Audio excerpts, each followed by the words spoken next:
Oh, well, it's asking a question. All right, here, let's start. And everybody in the stream, if you can, do your best to help some people in here, that'd be great. So, welcome to episode number 4. I know it's been a while. A lot of stuff came up last time, but we're probably going to get back on the grind here soon. We got a very different episode here than the usual. Past few have been about like editing and stuff like that because, that's kind of where we're starting around. But I'm really excited for this episode because it's a little bit different. We're talking about content creation and live streaming again here with some of my favorite people, Matty and Eli. They are like amazing streamers. They deserve the world. And I really am excited to have these people on here because what I really look for in content creators is people that stand out. And I really believe that these two are going to make it some places. And so, again, I'm here to introduce, and you can say hi. Let's start with Eli. Say Hello, t- hello, hello. say hello. Say a little bit about yourself. Oh, okay. Obviously, name's SoaR Eli. Content creator for SoaR. It's pretty obvious.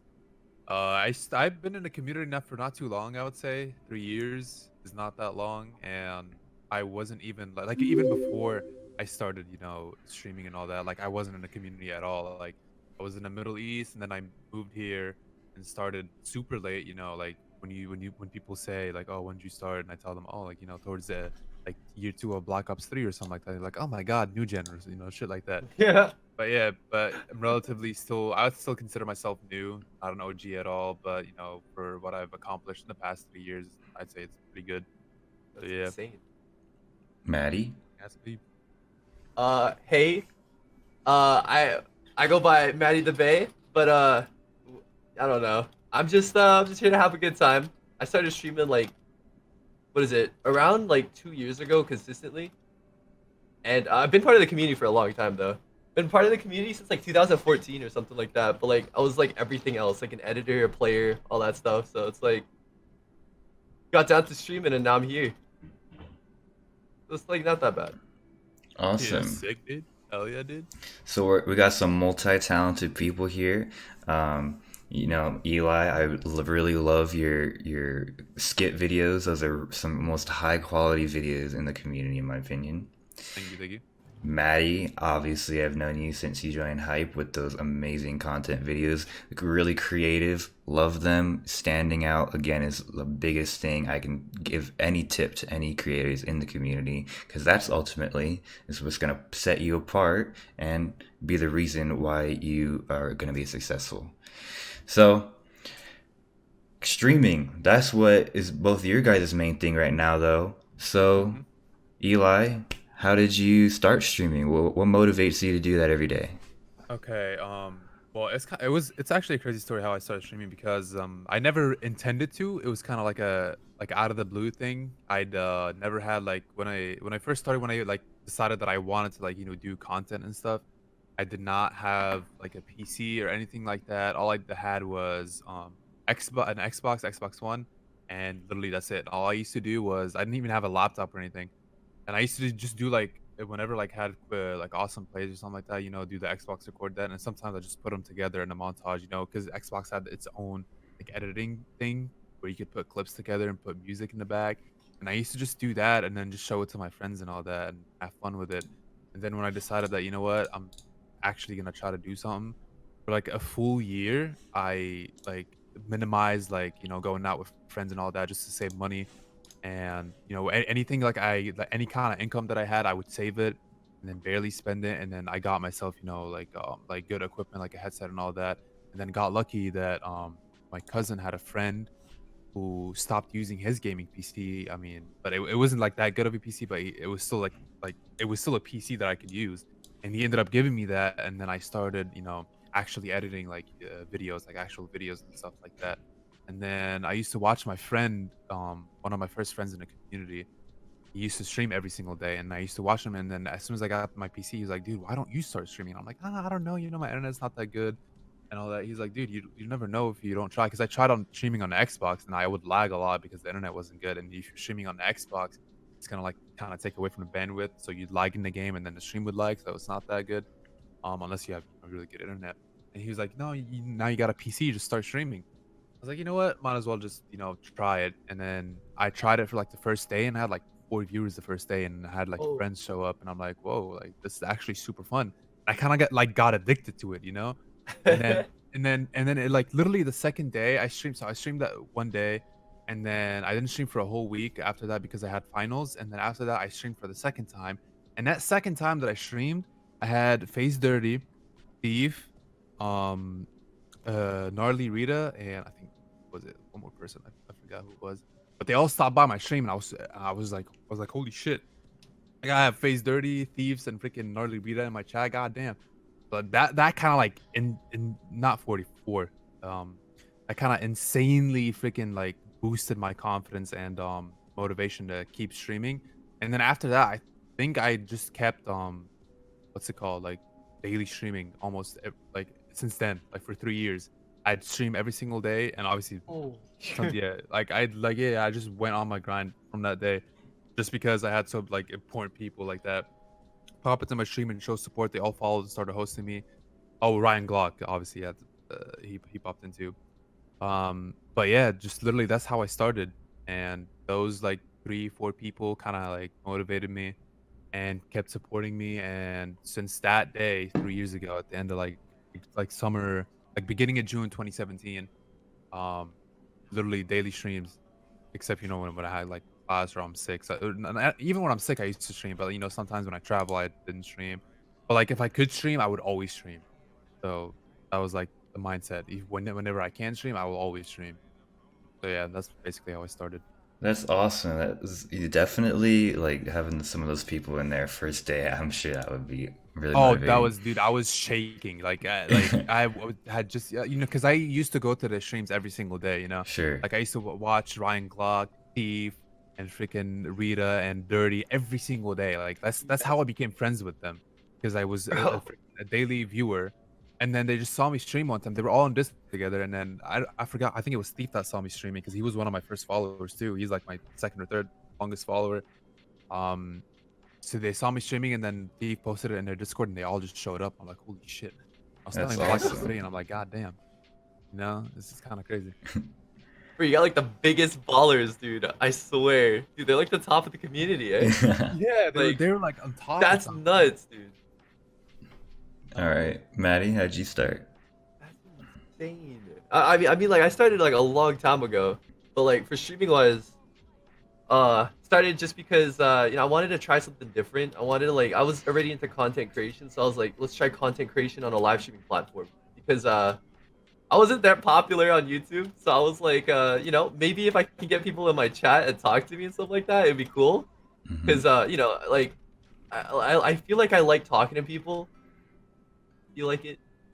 So I went to go and try it, and yeah, I remember the first time I would stream, I streamed with Ellie, and what is it? We were like we were kind of like streaming together and stuff like that, just so I had somebody to talk to, because it was super bad. It was super bad. Like I would have like no one in my stream, and I'd just be talking to her the whole time, and we just kept streaming like every single day and stuff like that, until to the point where like I guess like I don't know. It's like until I felt more confident, because like I was like super self conscious and all that stuff. Like I didn't have face cam at the time.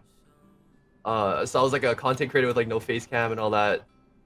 And yeah, so like I just had to like, I guess, push myself to be more out there. So I wanted to. And after I seen like streaming after like a couple months straight, and like around the same time and all that time, all that, like you could see like people come in and stuff like that from here and there, and it was actually super fun to interact with people. It was like Eli said, it was like really addicting almost. It was like a natural high that you would get from streaming. And then like from there, I was just like, dude, I want to do more, like, and then more, and then like, oh no, it was insane.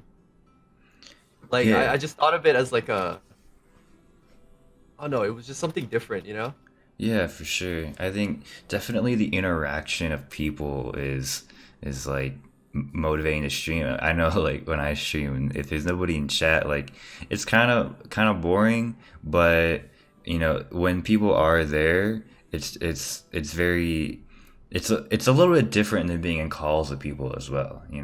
It just has a sense of community that everybody's kind of looking up to you to be the entertainment source. Yeah. I don't know. It's crazy too because like you know, it doesn't matter how big or small your community is, you're impacting somebody, Yeah, exactly. and that's huge. Um, so obviously we're not the biggest people in the world, but we all started from somewhere, and you guys been doing this for a very long time.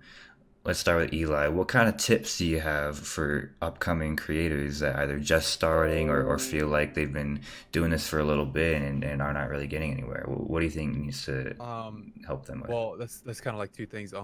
First I'll start with like if you're starting new, so you have like so many options, especially today. There's so many different games you can try, and like get people from and meet new people, obviously. But I'd say like whatever I did is if you're just starting, go with whatever you enjoy the most. Like when I started, I enjoyed Call of Duty the most, and I just played that all the time. And then now, for after Fortnite, I'm not into Fortnite anymore that much. But when Fortnite started, and then I enjoyed that, I started doing that.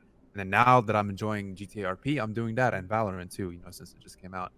But whatever you enjoy most, and you feel like you can be really creative in creating content with, just do that.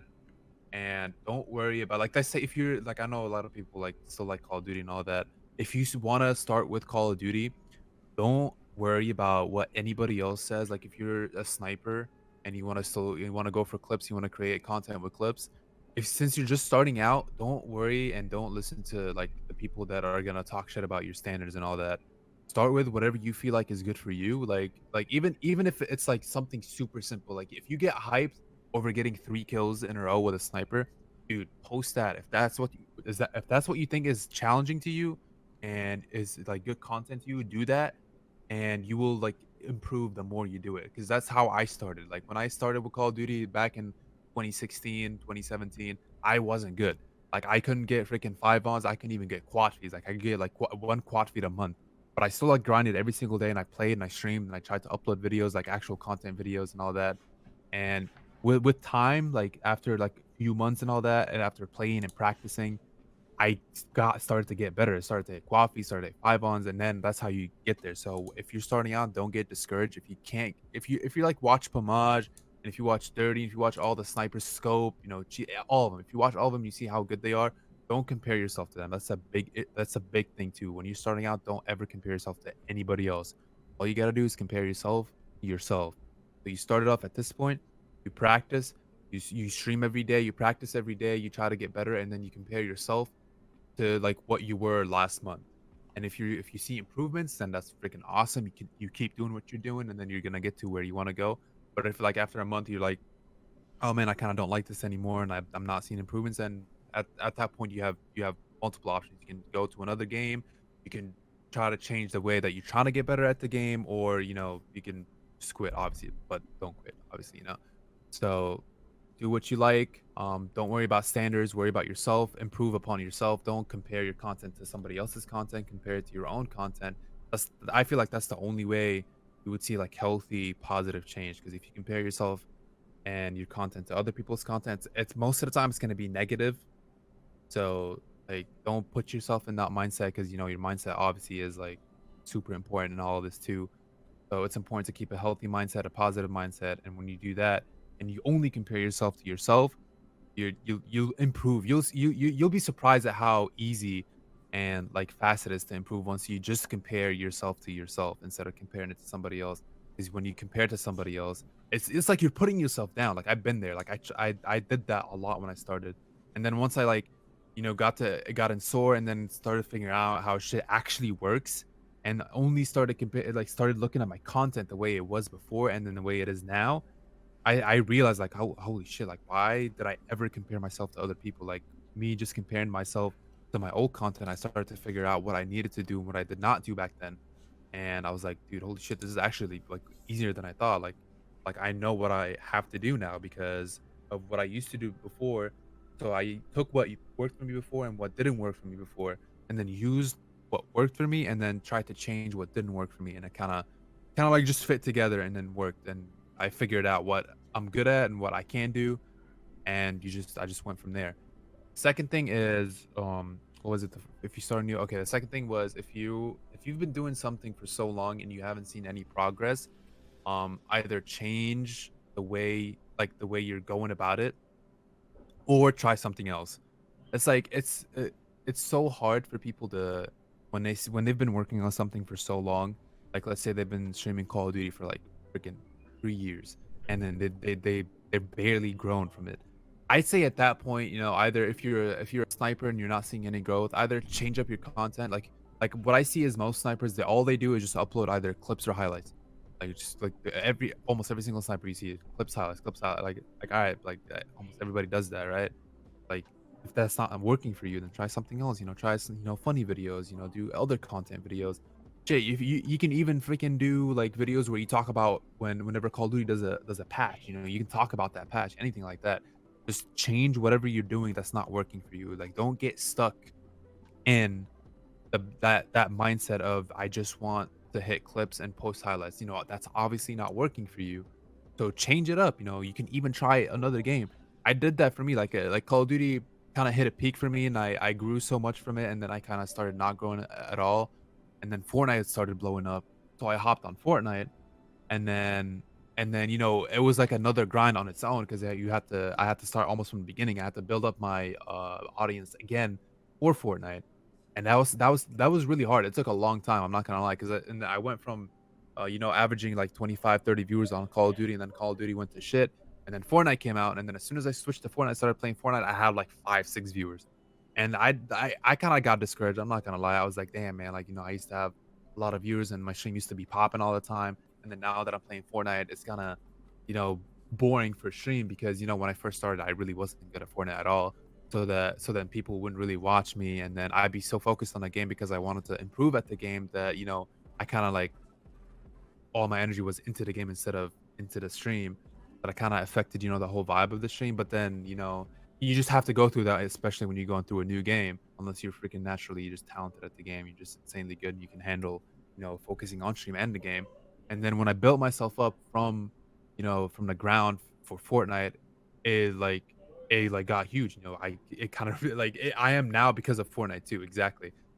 Oh, so even though I did get discouraged, I still like kind of stuck through it. Now I was like, you know what? I'm just gonna go through this. I enjoy playing Fortnite, and I'm just gonna keep grinding Fortnite and get good at it. And that's exactly what I did. And even like some people think that all you gotta like all it is just like grinding streams and all that, but sometimes even like grinding with stuff outside of stream, like what I used to do is like, you know what, I need to be good at this game in order to try to be entertaining while playing it. So I used to hop on every single day in the morning and go in and just play the game off stream. I just played the game a bunch off stream. And keep in mind back then, like we didn't have playground, there was no creative. The only way to get good at the game was to just hop on and just play. And I used to hop on and play a bunch of solos. And I used to watch, as corny as that may sound, I used to watch Ninja a lot and just look at how he played and try to like do what he does and think how he thinks. And that ended up actually helping me a lot, like especially with building and all that. And that's how I got better and then grew my audience in Fortnite and all that. So that's I guess my advice for if you're not seeing any growth for a long time in something, either just I'd say just completely change it. Try to find something else that you enjoy because that has happened to me recently. I stopped enjoying Fortnite. Fortnite got super shit to me. And then chat was like, try GTA RP. Try GTA. I was like, okay, fuck it, we'll try it. And then I tried it and I fucking got addicted to GTA RP. And then now I pull even more viewers on GTA RP than I did in Fortnite. So once just find something I guarantee you that even though you think that all you can enjoy is Call of Duty, you can easily find something else that you will enjoy as just as much, maybe even more. Because I'm enjoying GTRP more than I ever enjoyed Fortnite now. So just change it up. Don't get stuck. Don't For, do that. for sure. Maddie, I know you were in the Fortnite community for a little bit and you kind of Preach, stopped. bro. But now you're in Crunker. So how do I think you were in the position where you were up for a little bit and you were kind of going down. So how does that feel now? How'd you come back from that? Oh man. Yeah, from the Fortnite community to when I switched over, that was terrible. Uh, I like what Eli was saying. I was like doubting my content and stuff like that, and I was like starting to compare myself. Dude, it was terrible. But at the end of the day, like you have to focus on yourself. You have to focus on your own grind, your content, all that. So obviously, with whatever game you're playing, you know, Fortnite was a super saturated game. You know, everyone played it at the time. So I was like, okay. When I switched over, obviously everyone from my community was in Fortnite. So I was like, okay. Uh, like that's gonna suck because I think I was averaging like I don't know like 30 people, then all the way down to like 10 when I switched over. And I was like, dude, this sucks. Like I was like, all right, well, it hurt. It was like an open wound. You just pour salt on it. But I think if you like stay consistent with that game, you know, you just gotta find that little groove. You know, you gotta find your groove. You gotta find that little thing to kind of keep you going and stuff like that. And for me, that was like you know, making content, like whether it be on like Twitter or like you know YouTube or whatever, you know, on Twitch, whatnot, and putting it on Twitter, whatever. Um, like I lived for content, so it was like I wanted to do it, and if I couldn't do it, then I would be failing myself, you know. So I was like, there's no way I'm gonna end my stream. Like I'm gonna stop streaming from here because I'm averaging less viewers, you know. 'Cause at the end of the day, it's like you stream because you want to have fun, right? You want to have like you know you want to have fun. You just want to enjoy your time with other people as well. So I thought like, okay, let me get myself out of this like this little situation. So I started finding this game called Marbles, and that game was really fun. And then I full timed that game because it was so much fun, and I'm so bad at video games that I was like, dude, I love this. Fuck it, we're gonna do this. We're gonna do this. This is fine. Because literally my stream is just talking to people, like literally just 24/7. So it's like if I can't talk to anybody, then I just get bored, and then I don't know. I'm just not very good at video games. But I found that game. Yeah, I found that game, and I was like, dude, yo, people join in to roll some balls down a, you know, roll some balls down a track, and I'm like, all right, Yeah, so we're good Marbles is then. fun. Bro, it is, right? Yeah, so I was Right. like, dude, yeah, like hell yeah. And then like Pixel was such a good, like he's such a good developer as well. Like he's so Yeah. chill. So it's like it's a perfect game, you know? Like I don't have to be good at it, and people like you know just vibe by here and talk with me and stuff. So I ended up growing from that. But unfortunately, when I got my new PC and everything like that, uh, I switched over. But I think that like you know finding a game as well that's not as saturated helps a lot. But like obviously you know you want to have fun with the game. You don't want to just play a game because it's not you know saturated or oversaturated. But like Yeah. I just think like it'd be a good thing, you know. So like you know I found Crunker. Crunker I think averages like 400 viewers. But like you know the streamers over there that are on there, you know it's they pull their own weight. You know what I'm saying? It's a little Hmm. bit different, you know. And also, it's a super addictive game. Like I could literally play that. I think I played the game one time for like legitimately 5-6 hours straight, and it's a browser game. Like you know, it's a free to play game. That's pretty Right. sad. Yeah, it's But crazy for that type of game. It's actually super fun. It's dude, like it is insane to think right. about it. Yeah, so Dude, funny. it's so addicting. Yeah. But yeah, it was. I was lucky enough to have that community. You know, and it wasn't that populated, so it was a little bit easier to grow on since I already, you know, all that. And like from all the mistakes I've made from my past, like you know, I would start streaming different games and you know think like, okay, let's just do variety streaming for this month. You know, it killed my channel completely. So I was like, okay, let's not do that. Let's save it for like once a week or something like that. So like you know, it's a special week for it. So like people like know specifically if they want to watch, you know, my main game, they won't come on that day, or you know what I'm saying? Like instead of killing your channel like that, or at least killing my channel like that, it was easier for me to do that. So I ended Right. up like growing from there. But dude, it was definitely a mental like it was definitely like a mental strain on me. Like you had to think about everything. Like there's days where you would doubt yourself, all that stuff. Like that's just what goes through every streamer's mind, no matter how big they Yeah. are, I feel. Mhm. Like they'll always doubt themselves for a little bit, just to kind of see, you know, like maybe this is not right for me. You know, like I see some of the biggest like people out there, like um, I know people with like YouTubes that have like hundred thousands of subscribers, and I would get in a call with them and they'd be like, "Yo, yeah, I don't even know, you know, like I don't know what I'm gonna do, like I just don't feel motivated, all that stuff." Like that goes through everyone's mind, no matter how big or small you are. Oh yeah, it's relative like that. Like an example of that is with Valorant now. I've seen Cypher and Symphony tweet out how and SoaR Eli, if you know him, they all Oh get yeah, a lot of viewers, but when they tried to stream Valorant the past couple of days, and since they don't have drops enabled because only select streamers have drops, so they have yeah, significantly less viewers, and they all tweeted out how shit and demotivated they feel because they don't pull viewers and on that. And I'm like, bro, let's think about it. I told Daltouche, I was like, Daltouche, listen, man, you're not getting viewers.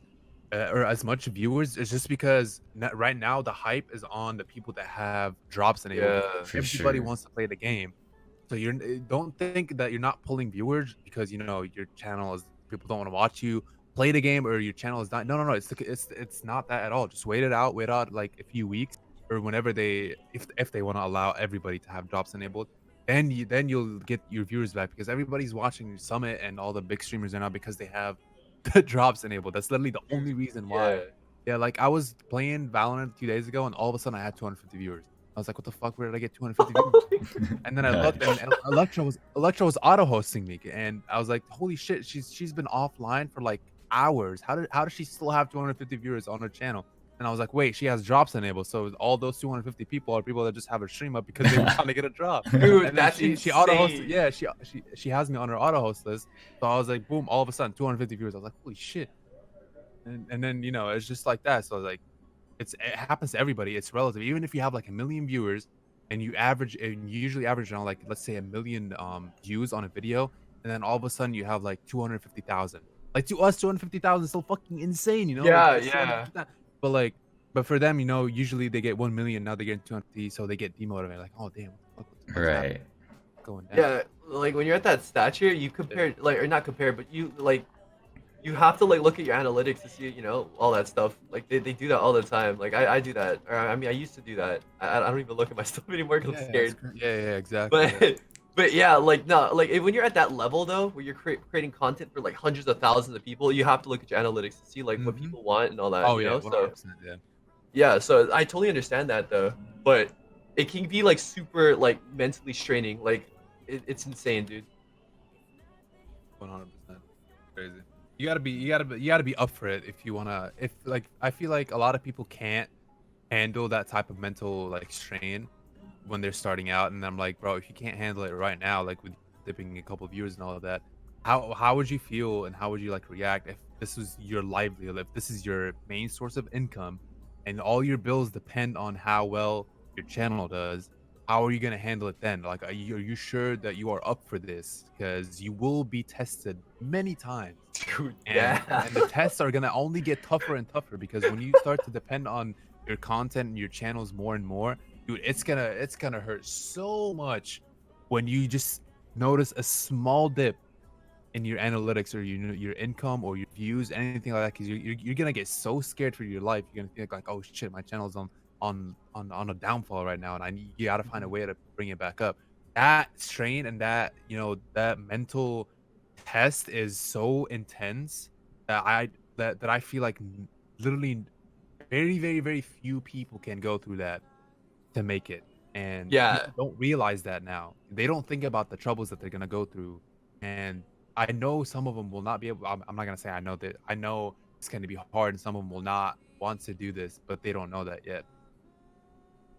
It's when you get to that certain point, right? It's like once you get to that point, you're like, oh, okay. Well, now that like I don't know how to explain it. It's just I get that. I get that. Yeah. Like when you're at to that point, you think like, oh yeah, dude, I would love to have all this stuff, and then once you start dipping, and then once you kind of start seeing like your relevance just disappear in front of you or something Yeah. like that, like Mhm. that's gonna hit you. That's gonna be like, whoa, and it That's happens in why a blink of an eye, dude. Like remember, exactly. remember that guy White Boy 7th Street?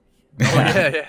Bro, I used to watch his videos on Black Ops 1 a long time ago. Like his Yeah. videos have millions of views, and then if you look at his channel now, it's I don't know, it's different. It's Yeah. different.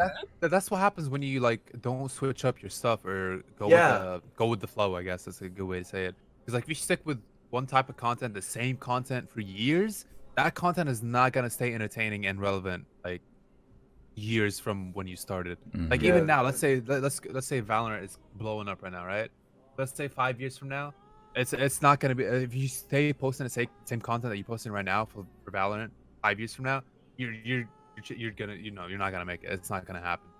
Like take Fortnite. If you if you started the video that you started posting when Fortnite came out, they're blowing up, right? All the like the videos that people did, the stream sniping, the killing TTV streamers. Like if you look at the killing TTV videos right now, they don't do as well as like they did when Fortnite started because it was new and it was fresh and people wanted to see reactions. Now you're like you see a killing TTV video and you're like, oh look at that, another killing Yeah. TTV video. Yeah. Like you don't get hyped for it anymore. You know, like oh, I've seen all the reactions that there can be, unless you know you get somebody that does something stupid. You know, that's Some about crazy stuff, Yeah, right? yeah. Like. Or usually, like, because was done so much, it was popular. People just tried to feed off of it and record Oh every yeah, 100%. reaction, and it That's would how a just lot of people do nobody it. would even have a reaction when they died. It would just put it in Yeah, there. It was just like, so oh, crazy. okay. Tim the Tatman killed me. Oh, yeah, Yep. okay. Didn't he didn't even Like, know that. Um, so let's look at chat for a little bit. We kind of talked about a couple things a little bit. Raheem asked, what would you guys say is the most challenging part of streaming?" So we talked about some challenges. Is there anything you think is more challenging?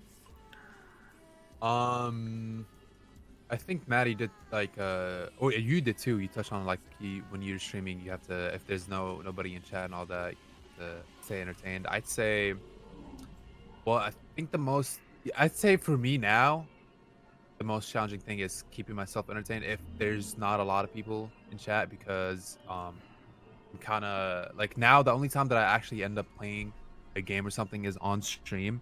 If I'm playing a game and especially with like GTA RP, because sometimes in GTA RP they can be like nothing happening for a while unless you like kind of instigate it.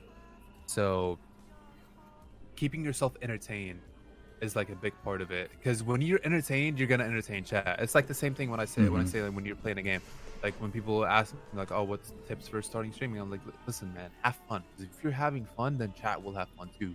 For Because like sure. if you're just sitting there not having fun, getting mad at the game all the time, the vibe of the whole stream like that's why I try to. I've worked on this for so long because it's so hard for me to control my rage sometimes and I know that's the issue with everybody. Let's Yeah. be real. Everybody like gets mad at video games. That's easily, but once you get to a point where you're getting mad at every single thing that's happening in that time, that's when you have to like kind of take a break and step back because if you're getting mad all the time, the vibe for your stream is gonna be so freaking negative and awkward because like Definitely. chat will not if you're like genuinely upset at a game and you're like screaming at your monitor and then you're getting upset at anything, your chat is gonna feel like awkward and like oh shit like what do we type now, you know? But you're obviously gonna have those people that are like don't give a fuck and they were like either troll you try to get you more mad or like just like ignore you because you know they're used to you being upset.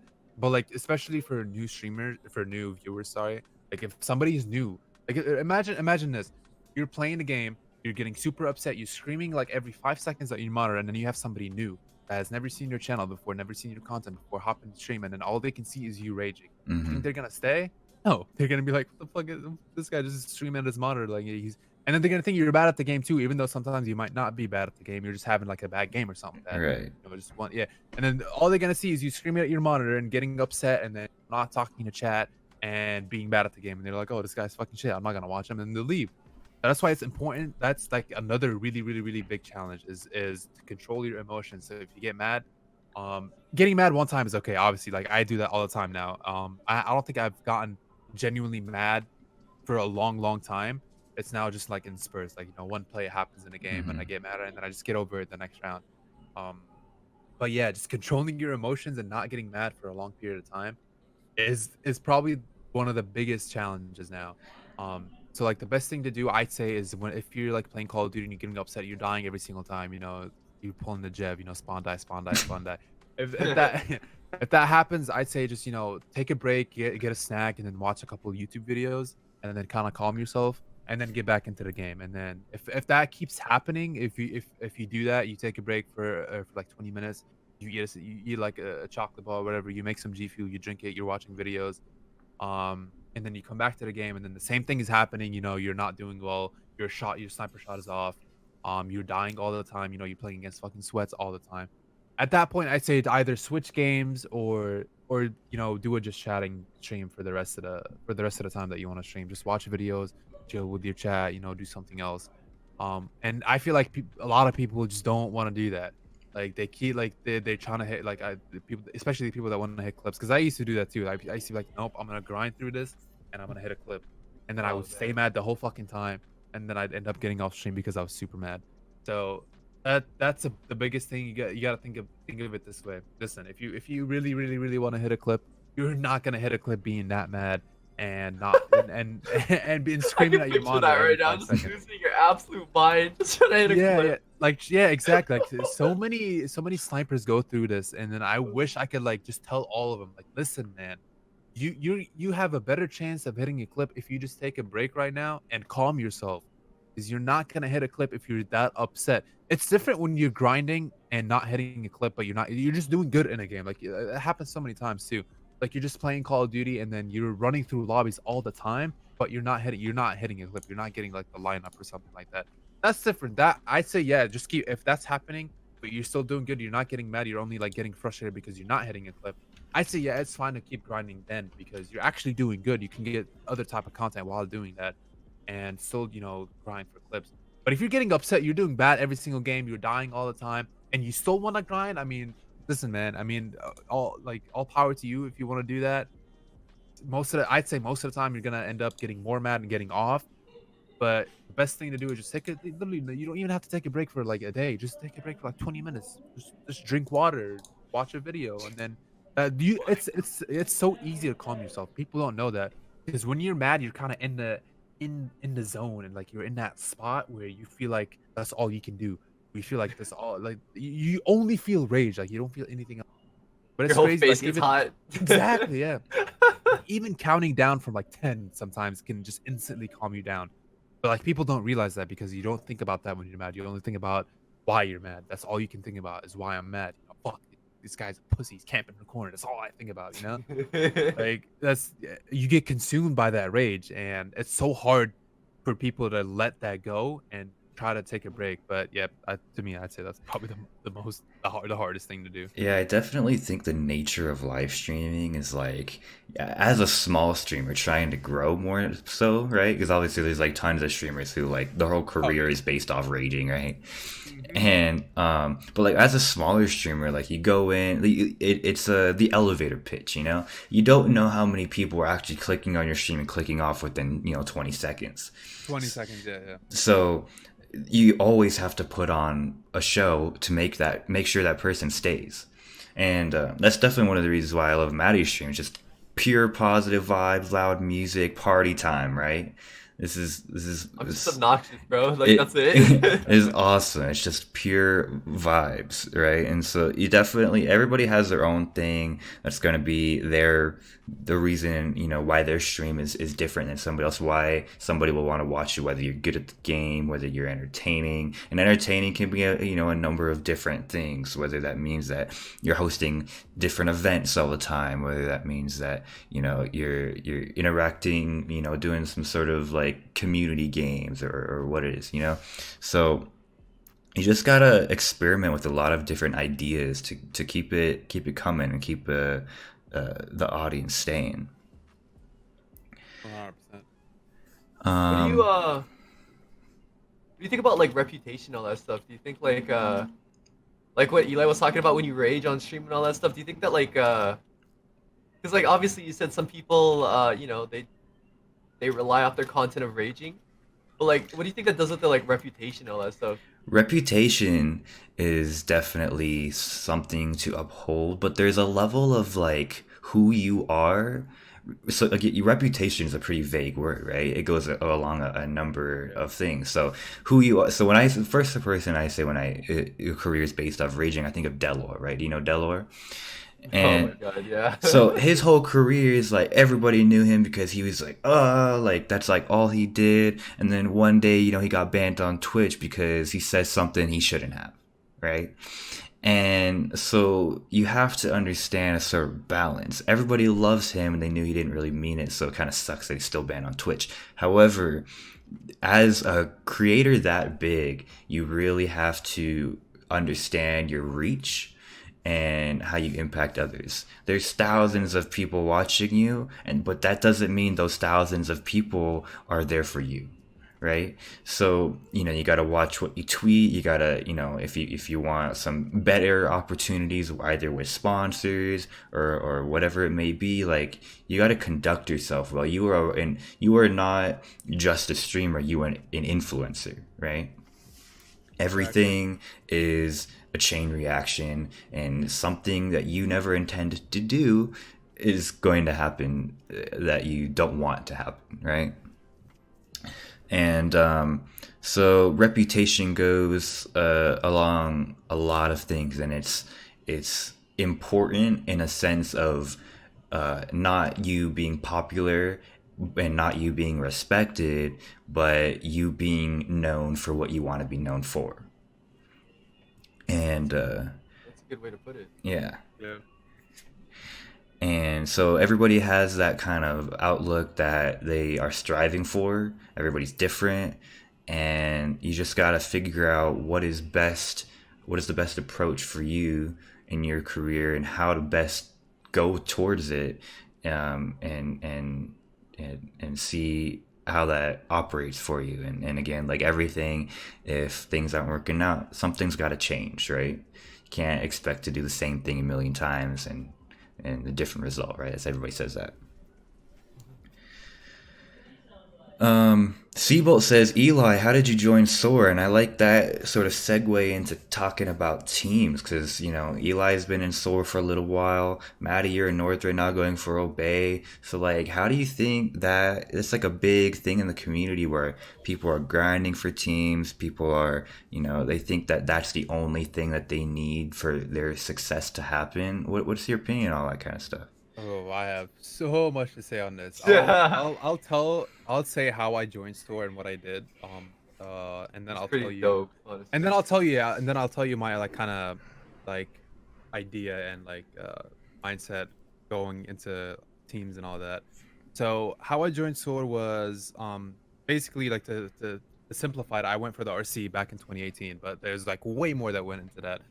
Like Has it been that 2018 long? was yeah, 20 it really has. Summer 2018. It's gotta be 2 years. Oh my Um goodness.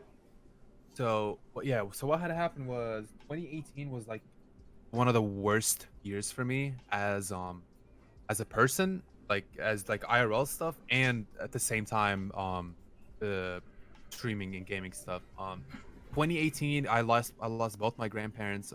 They passed away from cancer, and 2018 was kind of my transition year from Call of Duty to Fortnite. So it was like the rebuilding phase, and like numbers were super low most of the time. So I was kind of like I kind of had like IRL stuff going on where I like couldn't find motivation, and then rebuilding phase in streaming that also was super demotivating. And what had happened was I started to find a little success in Fortnite, and I had been trying like to silently join SoaR for a year at that point because I met most of them at TwitchCon 2017, was it? Yeah, TwitchCon 2017. I met Mac and well, I met them at Anaheim 2017, and then I kind of like talked to them more at TwitchCon. Mac and Bowser and Butters at the time. I took a picture with them, which is the picture they used, when I got recruited, or when I the picture I used when I got recruited.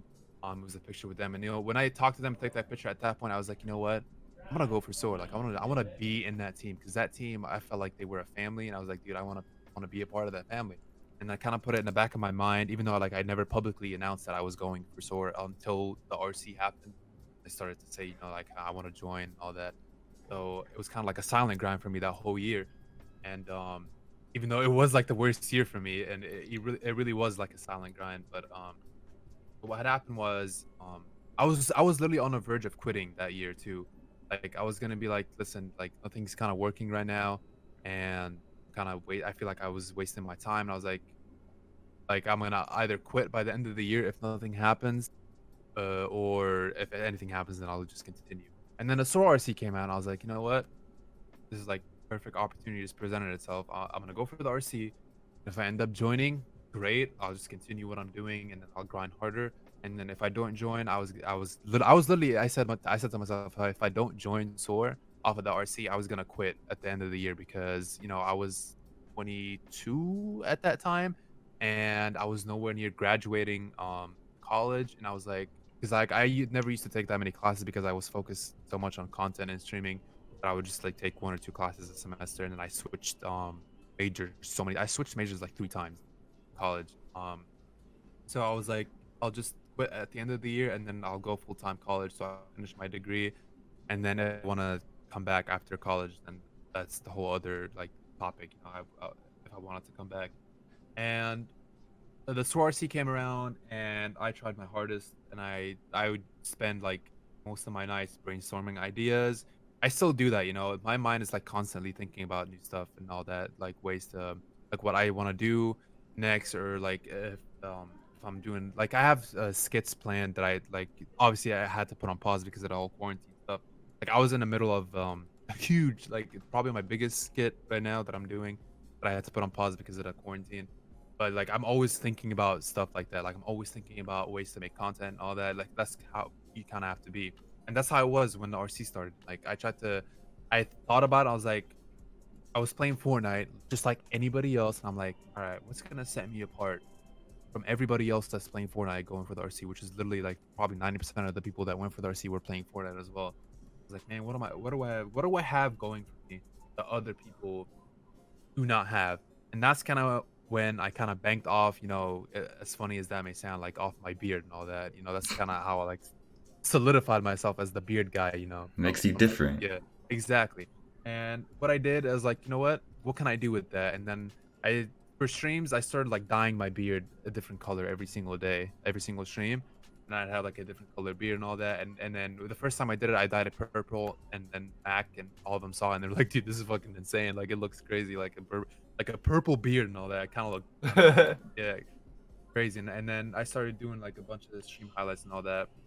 And then at the same time, I kind of went so outside the box that I ended up doing a guitar cover for Metallica's Fade to Black. Like that's how bad I wanted to be so different. I was like, Dude, I but don't think that's good. That's yeah, so yeah, good. exactly, yeah. I was like, no, I've never seen anybody in the gaming community do a song cover, a Exactly. guitar cover for a song. And I was like, you know what, I'm gonna do that. So I did that, and it was great. I fucking love, you know, you all know I fucking love playing the guitar and all that. So it was super fun and entertaining to me to do a guitar cover where I like played 3 different guitar parts and put them all together in one video. Dude, that's Um, so dope. yeah, and then even though now like looking back at it, even though I didn't have like my camera that I record with now, I wish I did back then because the quality of the video would have been so much better. And it kind of looked like I played very well and all that. It sounded great, but the kind of the video looked kind of whack. Um, but and then I was like, all right, what else? And then at that time, me and my friends used to play basketball every single Thursday at this church. But what I did, I was like, and I used to live stream it on my phone and all that. So I did that, and then ended up doing like a highlight video of like streams and the basketball part. It was so funny. It was honestly really great. Like I had basketball and then music and then gaming. So I was like, I'm just trying to show them of like the whole, you know, spectrum of what I can do and all that.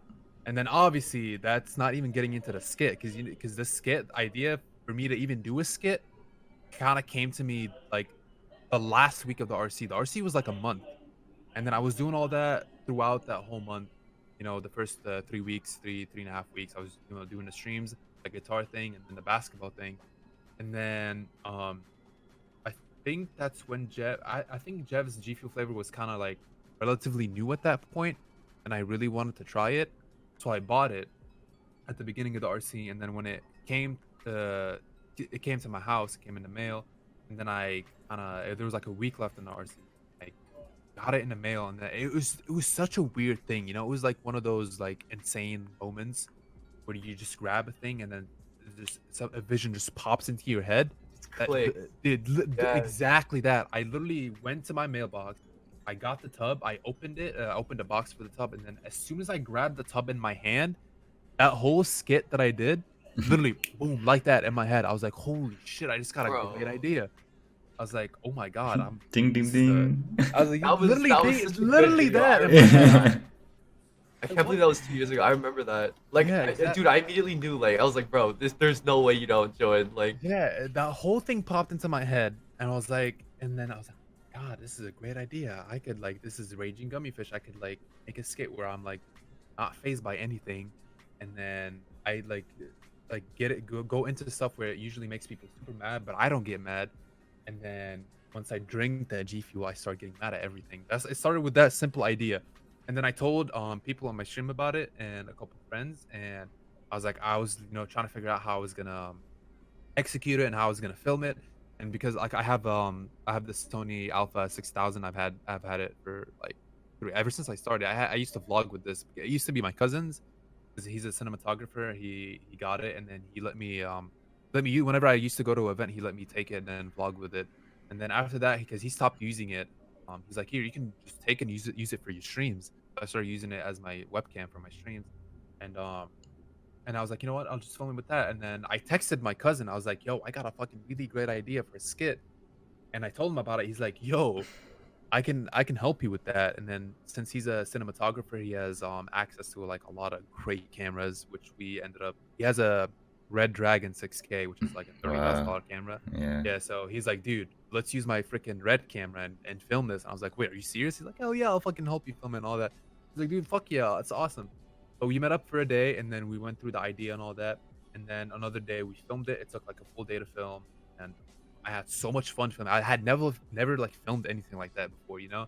It's Hmm. kind of crazy. Like me and him kind of like started bouncing ideas off of each other. We made like me and my like I don't think I give him enough credit. Like I'm starting to whenever I make a skit now, I try to give him way more credit. And then whenever anybody asks me about the skit, I always make sure to say like, oh yo, literally like it's like a 50-50 work thing. Like I do 50% of the work and he does the other 50% of the work. I come up with the idea and I kind of write the skit and I write the dialogue and kind of directed me and him kind of 50-50 directed, and he does the filming and the editing.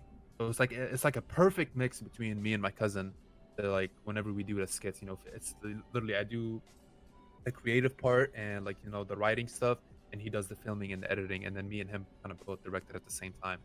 So we did that, and then he spent the rest of that night editing it, and then we put it out. I think then literally like a day or two after we filmed it. Like we worked too. I told him like, yo, yeah. I told him like, yo, we have literally till the end of the week till the RC is over, so we need to put it out quick. He's like, all right, I got you.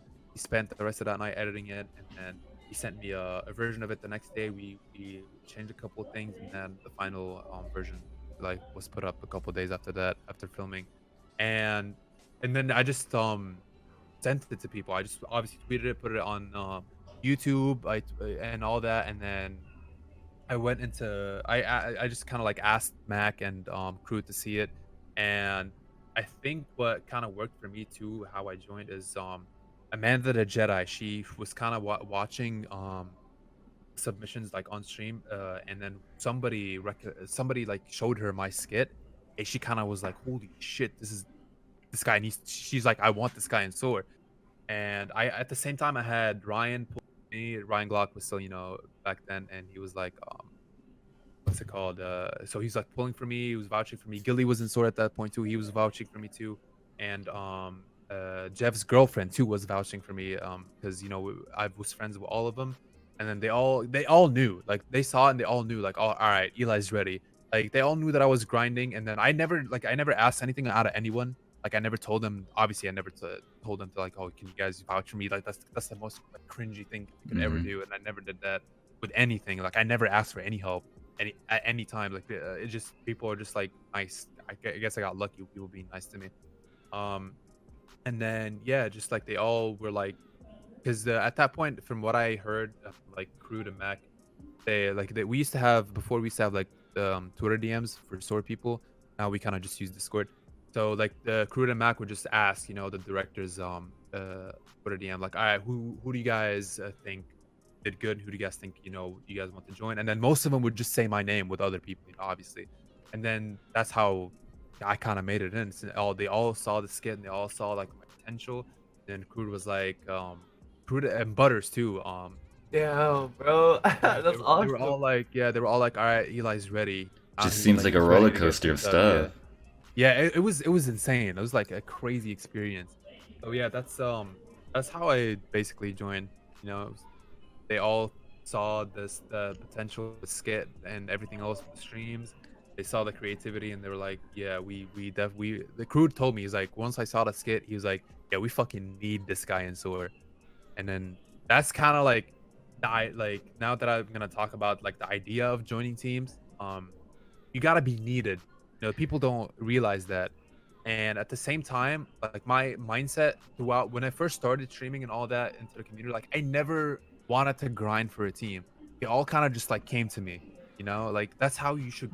That's how I think you should go about it. Once if you focus enough on yourself and your own brand, then teams will find more value in that than if you just publicly Yeah. always grind for a team. Like I feel like whenever A you lot of always people don't talk know about that. yeah, you're always talking about wanting to join and all that, but like you don't really put in the work. But that's like that does so much damage to you because as soon as like the first impression that you make on the leaders and all that, if they see that you're grinding so much but your content is not even close to like what they need in the team, I feel like they will put you off forever. Like they will not even Mm-hmm. look at you anymore. Like it's for me, it's super important to like not even say that you're grinding for a team and just work on yourself, work on your brand, and then get your content, the level of your content and the quality of your content up par to what you feel the team will need, and then say that you want to grind for a team. Because then at that point, if you grind it for yourself and then your content is up there, and then you say, oh, you're grinding for a team. Whenever a leader looks at your content, and he sees like, oh, this guy actually has good content, the quality's up like up to standards to what the team needs, they will keep you like they will keep an eye on you and see what you do after Definitely. that. But if they see that you're not even close, they're not gonna even keep an eye on you. You're just out of their scope at this point. So, like that's why it's so important to like just grind for yourself, not even worry about any teams. Yeah, joining a team is fucking awesome. You're gonna get a lot of exposure, through joining a team, but that's never gonna make you Yeah. what you are if you join. Like biggest example when people join phase, like take thieves for example. Thief is fucking he 100% deserves phase, but he's like not like some people go to his streams and he's pulling like a couple hundred viewers, and people are like, oh, how are you in phase? You don't even have a lot. That's not really the point. He still deserves phase, but even though you are in phase, you're not gonna automatically pull thousands of viewers. It doesn't work like that. Even though you are in phase, you still have to work. I feel like you have to work even more once you're a team because you have to prove to people why you're in that team, and then you kind of have to build yourself up even more. But obviously, it is that small boost that you get from joining a team, but that boost will go away so quick if you don't Mm-hmm. work harder. Like, it's so freaking crazy and insane how you just get that boost when you join a team. You get that small boost, and if you don't act on it, dude, that boost will literally disappear the next day. Like, if you don't do anything within that first month or two, that whole boost is gone. Literally, people are gonna forget about you. So that's why focusing on yourself is like 100 times more important than focusing on grinding for a team. Because like I said, grinding for yourself, a team will find way more value in that because they're gonna see that you're dedicated to yourself and then dedicated to growing and then being better. And then they will want that because if you can do that to yourself, then they'll know that you can do that for a team as well. So just grind for yourself, and then teams will like literally the first team that I joined was Nvidia. They approached me. They saw that I was grinding, and they were like, "Damn, this guy is grinding. Like we can definitely use him in the team." And they recruited me, and then I ended up being the leader in that team. And then after that, uh, I think Era was somewhat decent at that point, but obviously still a joke at that point. But I don't know if you guys know Will Hire. You guys ever heard of him? He used to be like a Yeah, Yeah. yeah. and he's one of my closest friends now. But he back then that's when he first met me. He randomly just stumbled across my streams, and then he saw that I grinded every single day and my content was good. And I was like an entertaining individual, I guess. And then he DM'd me. He's like, "Yo, Era's having an RC. I want you to go for it because I'm 100% gonna recruit you to the team." But he just wanted me to go for it, like not recruit me out of nowhere. He said, "Just go for it so I can recruit you." And at that point, I think I had just joined Myth, so like kind of skipped ahead. But like the Myth gaming thing happened. I was also just grinding streams and all that. And then EXO was a leader at that point. He also told me he's like, "Yo, go for the Myth RC." I feel like he wanted to recruit me, but he didn't tell me. And he was like, "Just go for the RC. I think you have a really good chance." I was like, "All right." And all I did, like, I didn't even grind harder. All I did was put the hashtag in my title. I didn't even do anything different. Like all I did was just stream, did the same thing. I streamed like normal, but all I did was put the hashtag MythRC in the title, and then I ended up getting recruited from that. Like it's like that. Like yeah, I wasn't even trying to join. Like they just told me like, "Oh, go for the RC," and I was like, "Okay, why not?" Myth is a good team. Obviously, Myth was one of the greatest sniping teams at that point. I was like, okay, just put the hashtag in my title, and then they ended up recruiting me. And then after that, the shit with Doom happened, and the team Mm-hmm. ended like a few months after that. And then Yeah. same thing. I was the red RC happened. That was one RC actually that I grinded so hard for, but didn't end up getting in. Which obviously I'm glad now, you know, with everything the red.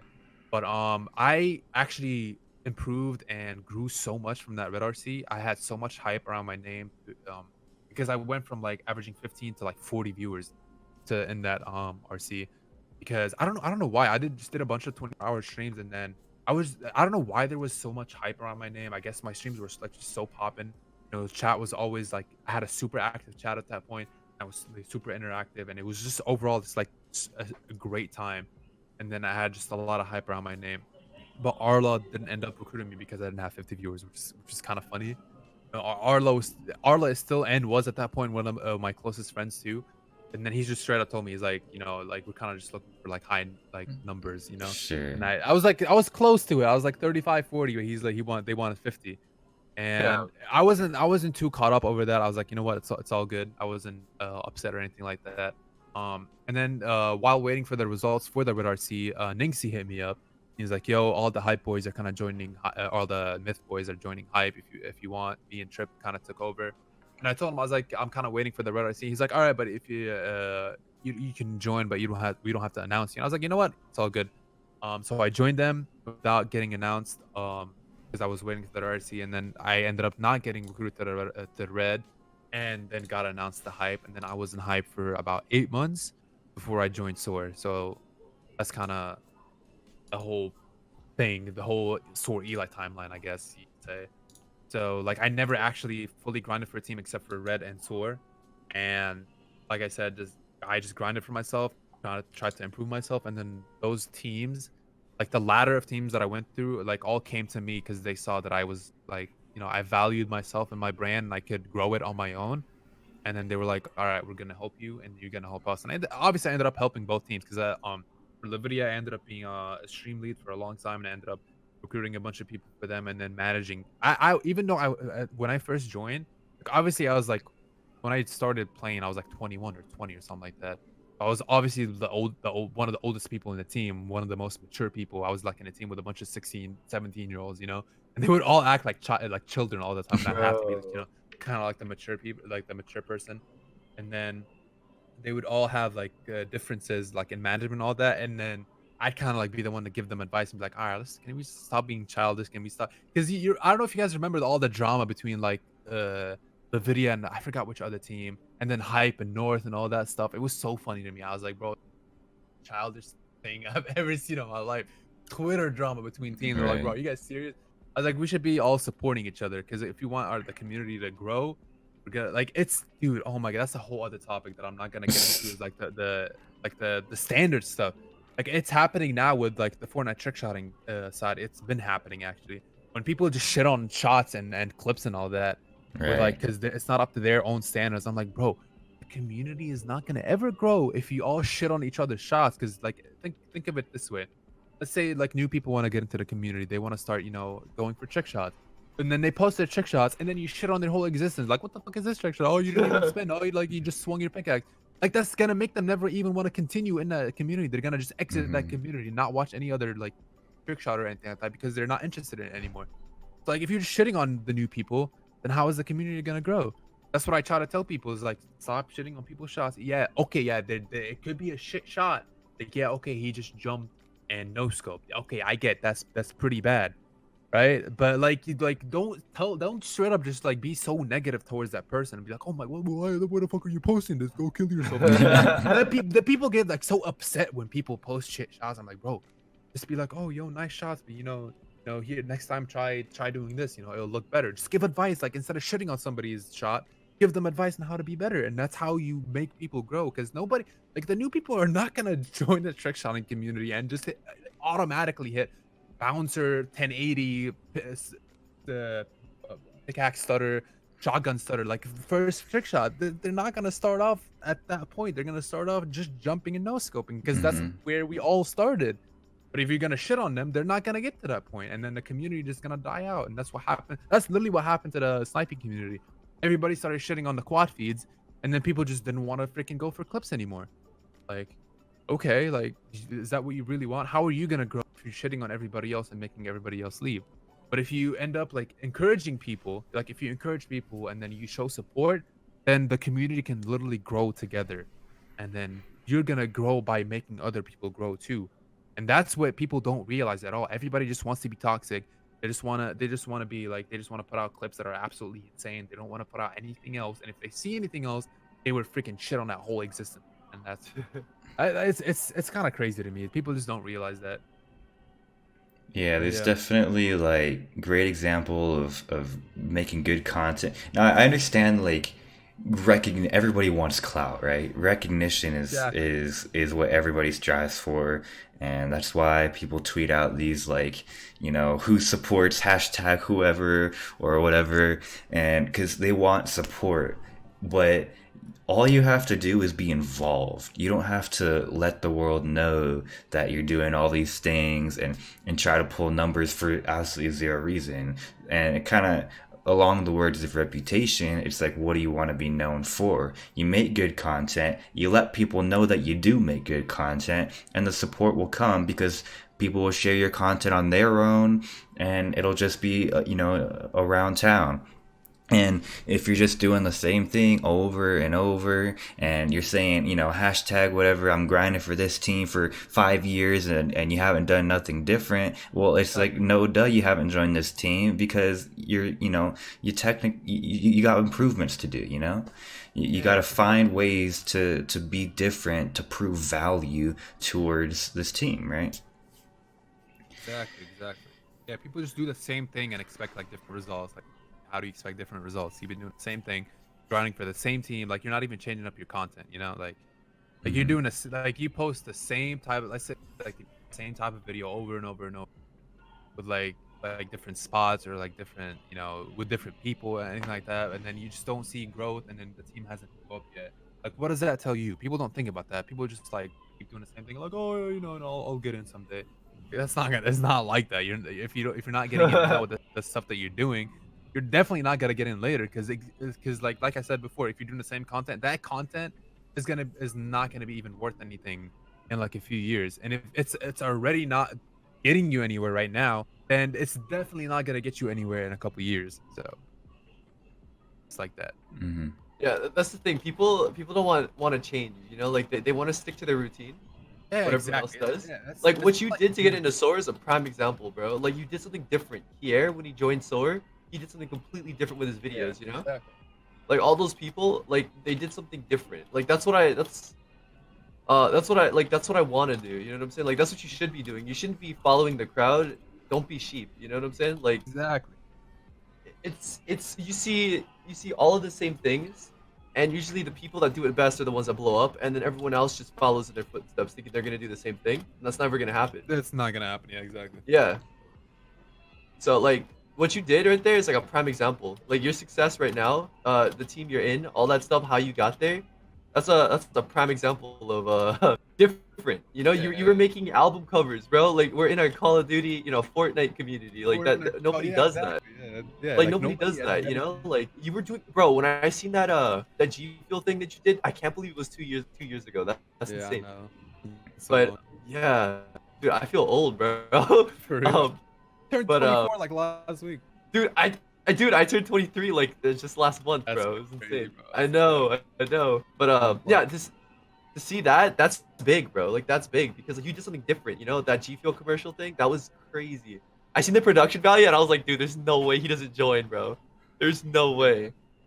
I can't Just wait to like the project that I'm working on right now. It's insane. I have half of it done, but there's like there was a lot of writing going into that because I'll just tell you like what the idea is. I did a Bohemian Rhapsody parody for G Fuel. I basically wrote another song. It's a that's Yeah, insane. it's literally just Bohemian Rhapsody but with like different lyrics, and I'm gonna do a music video for it. Already recorded the song, and it's the song is like ready and all that. I just have to do a music video. That's what people don't see. That's behind the scenes. Oh People are gonna yeah, see the so final much. product. They don't know Yeah. how hard you work. People also like don't understand like how much time you put into your videos. The effort, all that stuff. Like that's insane. That's Oh yeah, crazy. 100%. Well, thank you guys for joining me. Siebold, last question asked, do you know if there's a 2020 SoaR RC coming? Um, They haven't said anything about it yet, but I'm almost sure there probably will be. I definitely see them. Especially with this Like, quarantine. there's no way they're not gonna make one, especially like with everything going on. Sure. So, but yeah, I mean, I don't think we've missed the RC. Like, I don't know the last time there was an RC during the summer. But Summer's yeah, almost usually RCs here. are Yeah, perfect time yeah, to grind. All these yeah, new stuff RCs going are on. always during the summer. So I'd say I'm like about 90% sure there will be an RC. I don't see why there wouldn't be, because especially now Valorant's going up. Trying to pick up people from Valorant, even like without a RC. So if you really want to join, I'd say try Valorant, dude, if you can. Like, it's a super fun game, and if you can, like, that's one other thing. Like, don't be afraid to like hop on new things.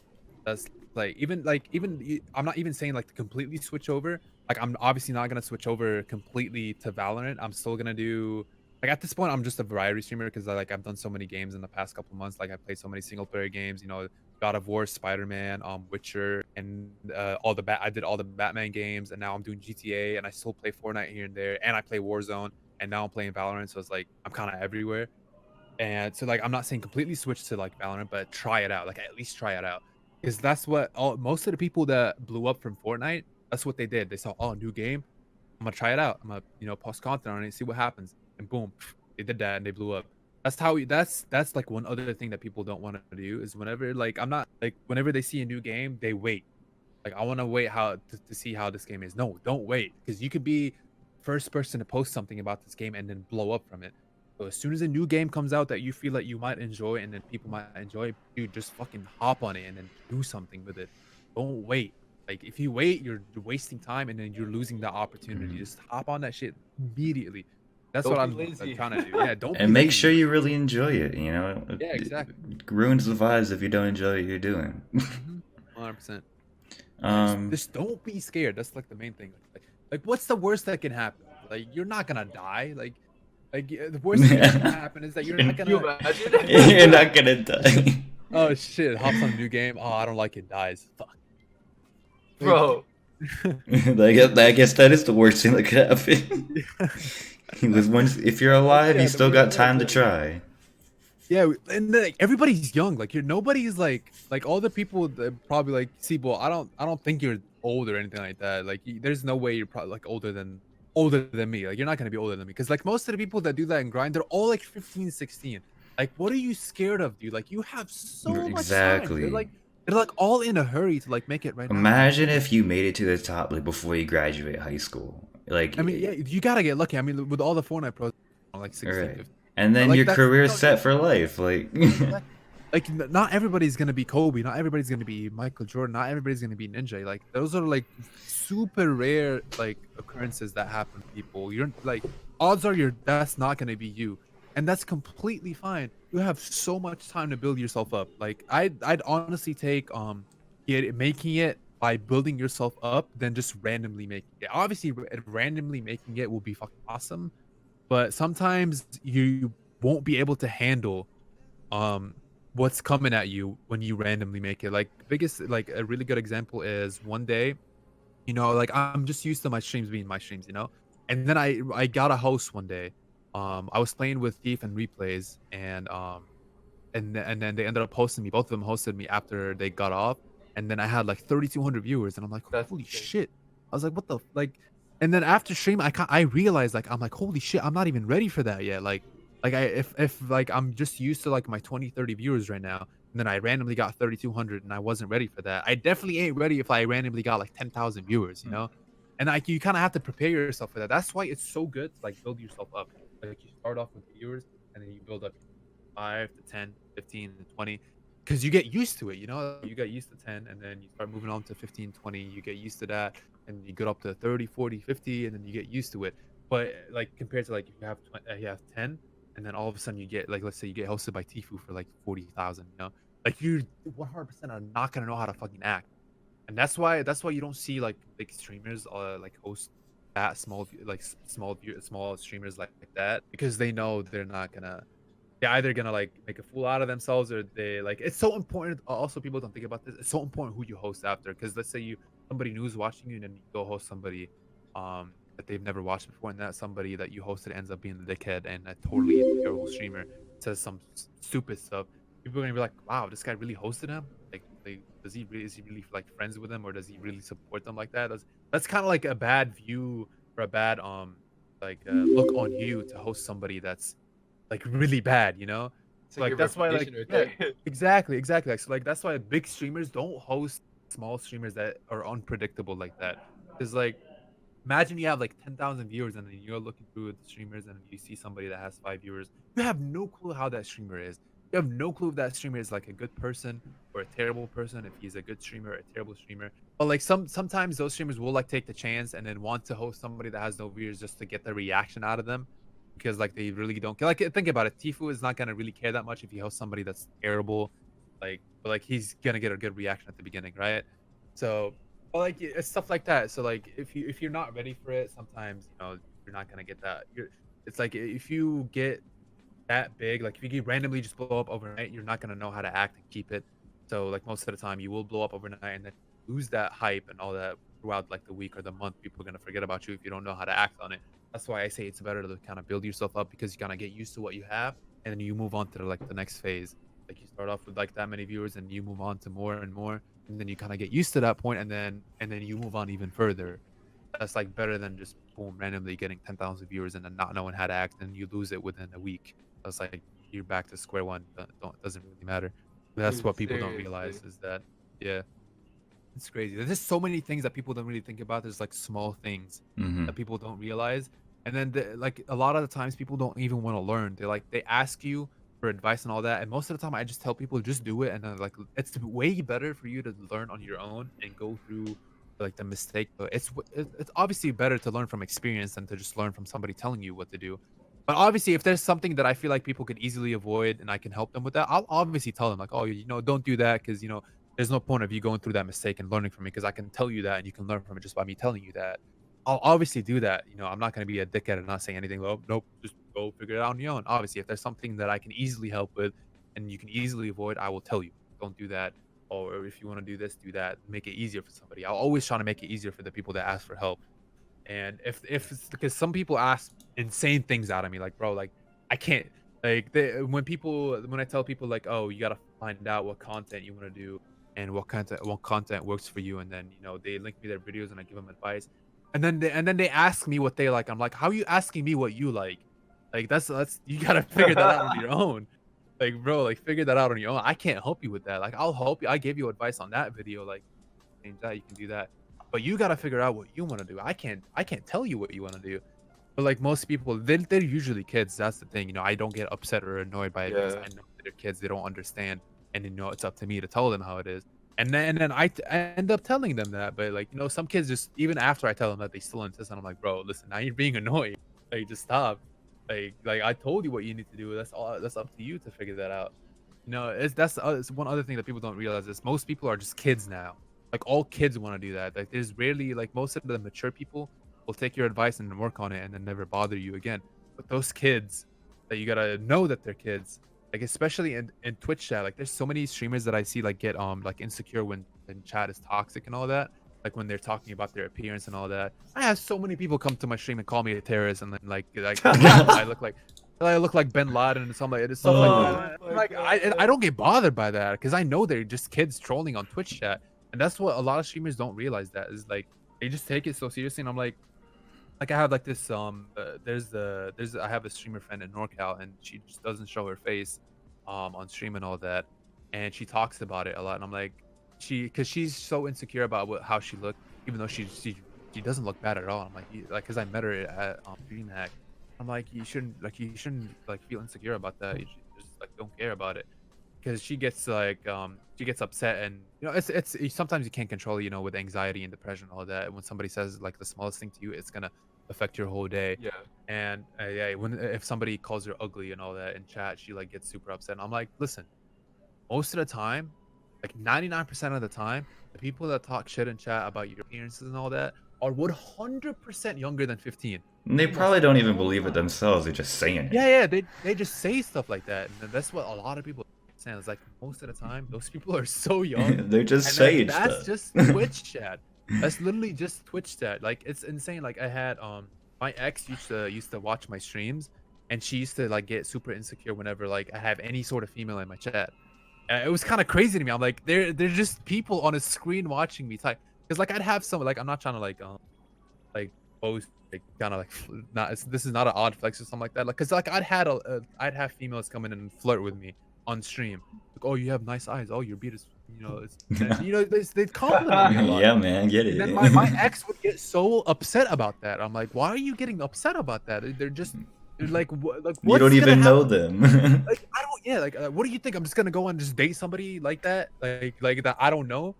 And I'm like it was insane to me. Obviously that whole relationship was kind of like insane. She ended up cheating on me, which was No but way. yeah, it was kind of like it was so funny to me. Like I'm not even like upset or anything like that. That doesn't even like strike a chord in my heart and like anymore, you know.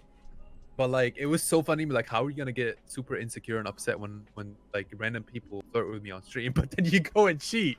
Like that made no sense to me. It was so funny. It was just like it was like one of those like relationships where you think back at it like what the fuck were you thinking? Like how the hell did I even get into that?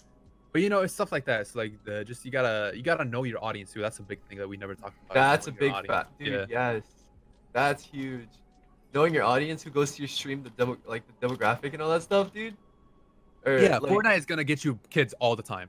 Like I didn't even yeah, realize that until like I get so many people that when I like was starting out with Fortnite, I was shit. People would call me shit all the time, and then I'd get a little upset. You know, just like competitive side of me.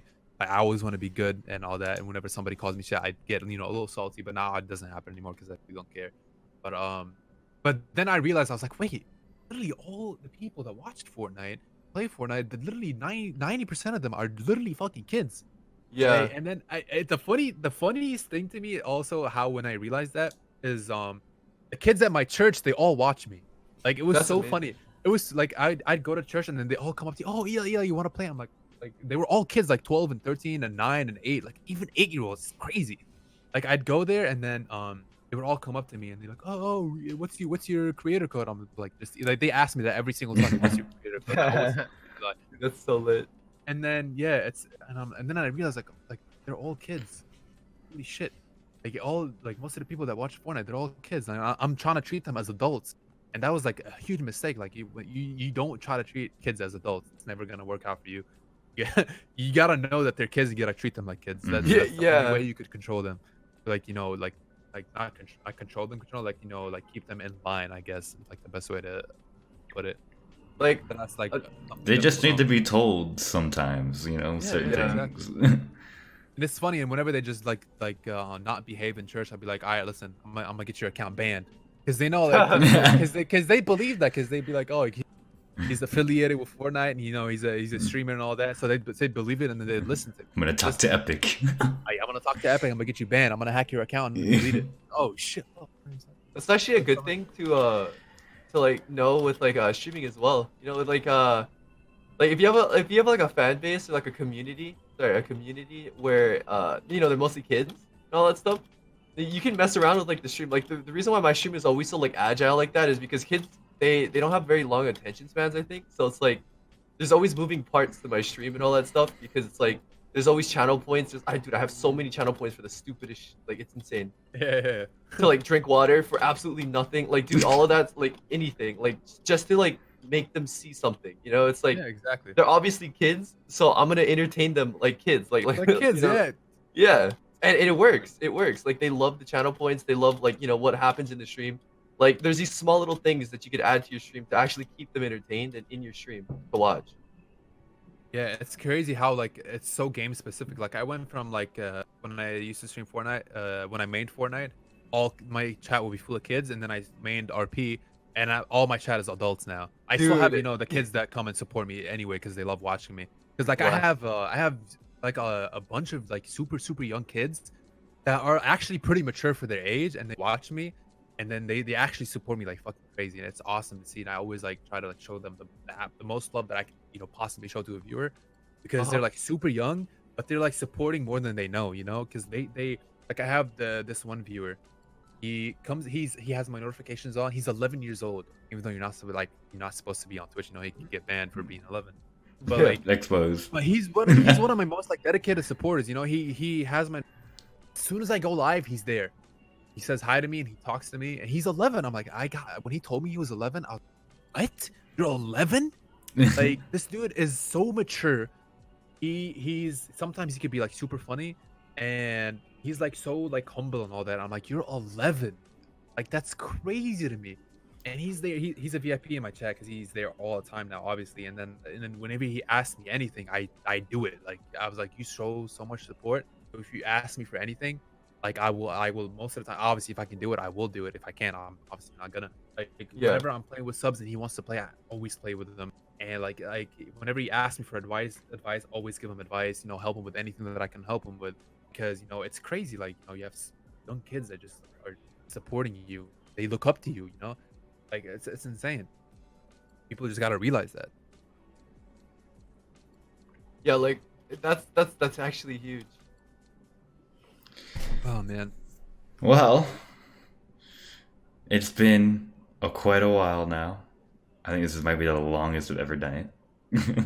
I mean, I was having fun listening to Eli. I was taking notes. Yeah, I really Taking notes. appreciate all the tips. I hope everybody in the chat learned something new and will be successful in the future along with you guys. Hopefully, we get that path to partner soon, right? And Yo. I think we're going places, boys. All right. Yeah, thanks for having us, by the way, too. Like, Yeah, seriously. No, this is actually really fun. This is my first time ever doing something like this. It's super fun. yeah, I love doing stuff like, because I know that I have like a lot of stuff that I can share with people, and obviously, like, what's the use of like knowledge and experience if you can't share it? Mm-hmm. So like, I try, obviously, in my streams I like talk about this a lot whenever somebody asks and all that. Even like, because I get, dude, you have no clue how many Instagram DMs I get about people like asking about SoaR and all that because of Fortnite and all that. Even though like I haven't played Fortnite in a while, I still get people that still like support me on Instagram and all that, and they ask and they link me stuff. I try my best to like reply to like every single DM that I get on them, and then if people link me stuff, I try to watch it as best as I can. Obviously, if I have time, I like everything. Like, if somebody sends me something, even if I can't watch it, I'll obviously just drop a like and comment Yeah. like every time. So it's like, it's so, I feel like really good, like, sharing stuff and then helping people. And I've been trying to, because me and my cousin, we want to start our own podcast about games and stuff. And it's been kind of hard for us, because we're both, because my cousin being a cinematographer and all that, he's busy filming most of the time, because he films for a car documentary for Netflix. So he's most of the Oh, time that's he's like sick. working. Yeah, he's working for Wow. that. He does like he used to do like commercials for Monster and all that. He Oh, hosted like the X Games and films stuff for them and all that. So he's busy most of the time filming stuff. And then since now he has two of those cameras, the red cameras, they ended up getting rented a lot. So he has to like work with that and all that. Whenever he has time for me, we end up doing the skits and all that. So yeah, like, it's like that. It's crazy. It's crazy busy, and we haven't been able to do it recently, but I always love talking about stuff like this and sharing experiences and giving advice. It's just something that I feel like I'm really good at, I guess. And like, okay. I have a I know question. what to say. What's up?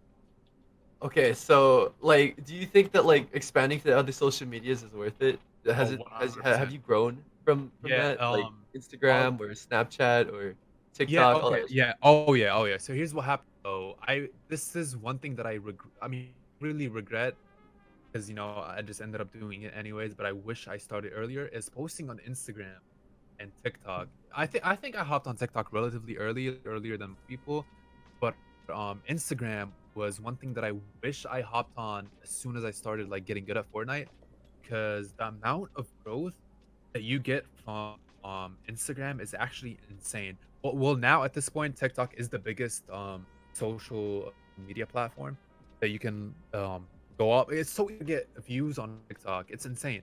Like I have I think, what was it, like, you can have like literally no follow, but get thousands of views, because the algorithm on TikTok, that doesn't matter how many. The only time that your followers matter on TikTok is when you start having hundreds of thousands of followers. Then your follower count actually matters, because your content will get pushed out more to certain people.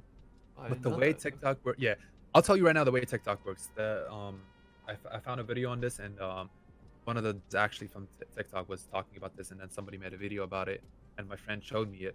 The way TikTok works is that when you upload something, it goes through batches of people. there's like a small batch, the medium batch, and then the large batch, and then the viral batch.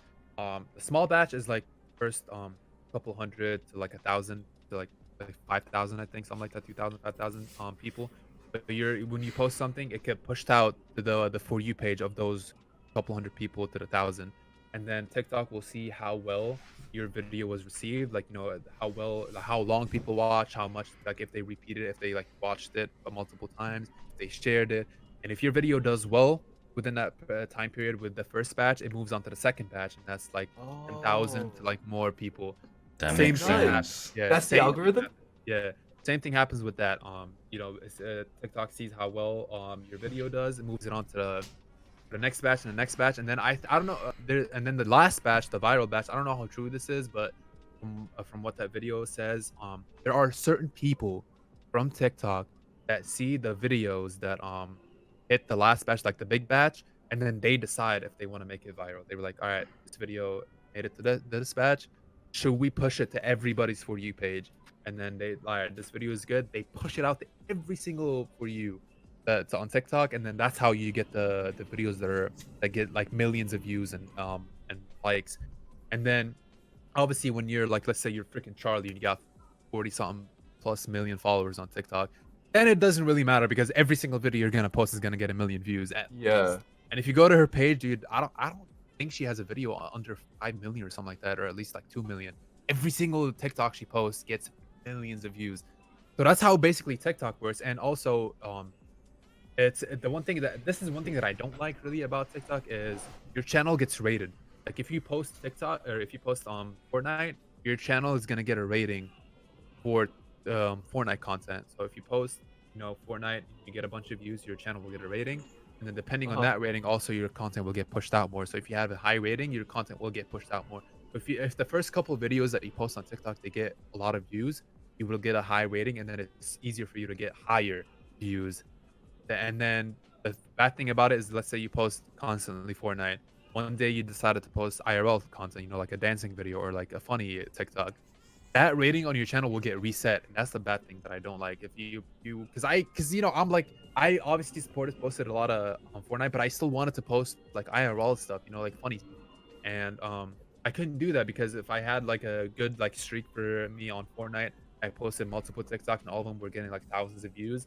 And then Yeah. I decided to go and post the IRL content, it would get like 200 views. And I'm like, fuck. And then I realized that it was because your rating will get reset, and then TikTok will try to rate you on your IRL content. So so if you posted one IRL video, then your rating on your channel is gonna go away, and then you're gonna start getting rated for IRL content. It's like you went to a whole different domain, So you do that, and then you gotta build your rating all the way back from the bottom for IRL content. You see, and then Oh, that's that's why, yeah. stuck. Okay, I see what you're Yeah, saying. that's what I don't like about that. But it's if you want to post one thing, one game, perfect. That, and then easily get thousands of views easily. Because I have like for my first TikTok that blew up, it had like 50,000 views, and it was the stupidest thing. It was a funny it was a funny clip of whenever they first introduced the high five emote, and then Yeah. somebody like put up their hand for me to high five, and then for me, instead of actually like high five, and then I put my hand up too, and then our third friend came up and he tried to high five one of us, and all three of us high fived ourselves, like high fived each other, like at the same, three of us, like boom, like a middle high five. We started laughing, and that video got like 50,000. I'm like, what the fuck? That's like the most That's random thing. insane. Like you can post a clip that's insane, like the most insane trick shot. It would get like maybe 200 views, sometimes 1,000, and then you post the dumbest thing, and it would get like 100,000 views. Like I post like my the highest amount of views I've gotten, I think right now it's like 197,000 views. It's like it's a chase scene that I edited like as a fast forwarded chase scene, where one guy chased me for like 3 minutes to try to kill me. I ended up picking a sniper and then quick scoping him, fucking like scream. And that TikTok has like 197,000 views or something That's like that. insane. Yeah, so it's sometimes it's random, but once you post enough, and then most of them get a bunch of views, you will build up your followers, and you get to the higher batches, and then you're there, just like that. So I've that's why I made say like Instagram is a little different because it took me so long to actually start getting followers on Instagram, because I feel like it's part because I turned my personal Instagram into the gaming Instagram. Mm. But I feel like if you start off new and you just you daily post, it can grow easier. But it took me. I decided to start daily. Decided to post Fortnite stuff from like season 7. I post once a week. You know, I started off like that. I just post once a week, and I wasn't that active. And then after TwitchCon, after I got to hang out with Dylan, I saw how Dylan got like a million. I got like a million freaking subscribers within a year on YouTube, and I got to hang out with him and hang out with and see how like things are. Like I saw how things are when you make it, like the deals you can make.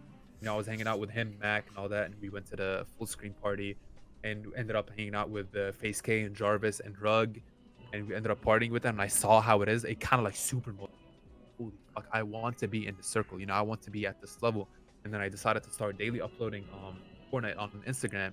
And it took me a few months. It took me like 4 or 5 months to actually start getting like 100 followers a day or something like that, you know? That's And insane. yeah. So like it started to daily upload on Instagram clips, and then it kind of just like got a bunch of followers for that. And then it's kind of unfortunate for me because I kind of stopped enjoying Fortnite, and Fortnite kind of died down.